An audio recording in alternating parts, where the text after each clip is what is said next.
Hey yo, it's Raizu here, and today we will be reviewing Modulo Chapter 18. This chapter we go back to the Mahoraga versus Dabura fight, and I'm not gonna lie, but the results are insane. Let's get into the video.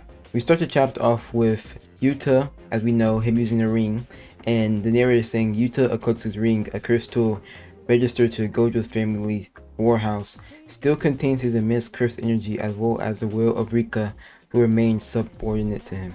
And we see Rika, who has now, I guess, taken over Suguri's body, taking this stance as they're about to fight Maru, and Maru's going for a block. And we get cut to Maru using his curse technique, which he has all the debris with telekinesis around him. And then Rika jumps. I'll call it Rika. Rika jumps to him on some primal, like she over here, like, using all her stance is primal, and she throws a rock at him. He blocks it, but then she, like, her inner self is saying, "This is so fun. It's like being a roller coaster." And then Suguri is telling her to stop talking, saying he hates amusement parks, too many screaming brats. And Maru in his head is thinking, why does he look like that? Who's the other personality talking? So now we realize that, the talking between Rika and Suguri can also be heard by other people. It's not just their inner thoughts. It must be the ring, he said. It was a memento from his grandfather. The amount of cursed energy isn't something that can be contained within a single person. Someone with unfathomable power must support cursed energy to the ring over the course of decades, which, I mean, we know it's Yuta's ring, but we know Yuta has a insane amount of cursed energy. Then Maru tries to go for his move with his third eye, which Rika just grabs him by the collar, head bashes him in, sends him flying, and then Maru is bleeding from the nose, and he's wondering if Suguri is using his brute strength and the power of the ring to force his way through. Like, my curse technique doesn't even matter. Then Suguri comes here and says, "I'm sorry, Maru, but I'm gonna win no matter what." And Maru says, "You don't have to apologize." And on the ground, we see him growing, looks to be plants, but there's also a dead fish there. And we realize that he's made this type of cave for himself, saying, "Because I feel the same way." Then we get cut back to the Dabura versus Mahoraga fight, and this boy Mahoraga is standing on top of a pillar, ore farming like crazy. And the bird saying his demeanor has changed. And then Mahoraga gets hit with the bird's lightning, but we realize he's already adapted to it. The bird being in shock, Mahoraga rushes the Dabura head first. The bird tries to go for a block, it doesn't work, and he realizes Mahoraga is right in his face. He's about to open that block. Mahoraga hits him with a crazy right hook to the face, scars up half of his face, crazy scar there. And the bird is realizing he's rendering my curse technique completely ineffective. Which, as we know, Mahoraga adaptive genius, man. I didn't think he would adapt this fast, but seems like he already adapted to the bird's full entire curse technique.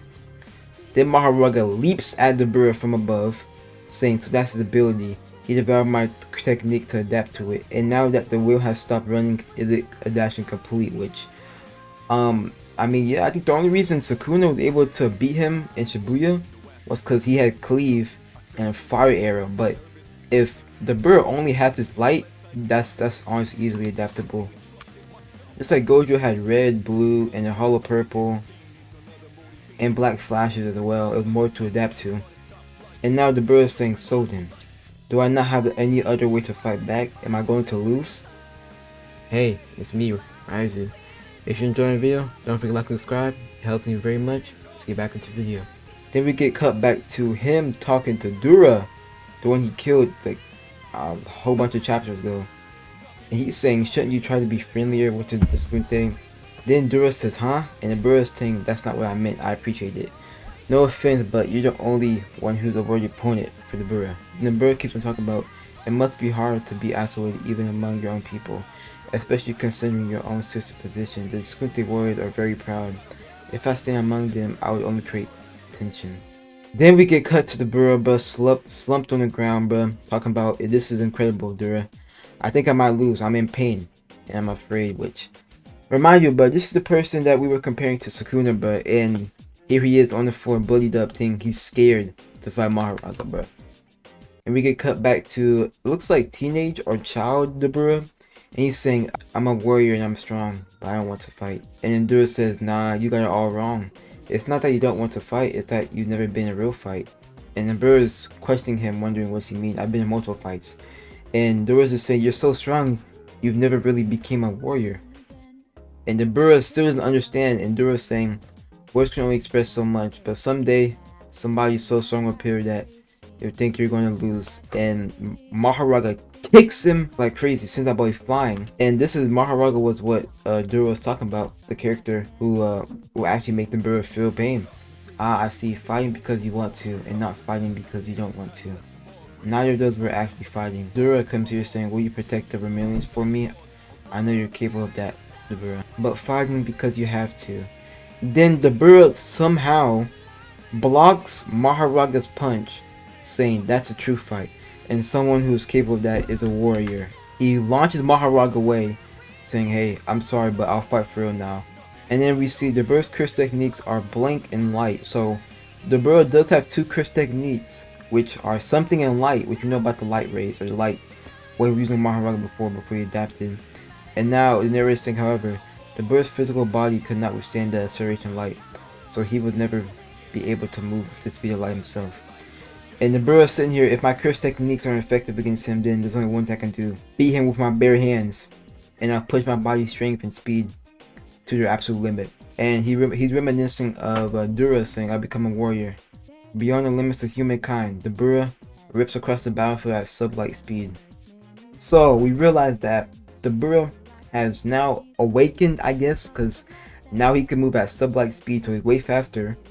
And I'm not gonna lie, Dabura, him trying to go hand in hand with Mahoraga I don't think that's gonna work. But Mahoraga is just too powerful. Hand to hand combat, I got Mahoraga winning, bro.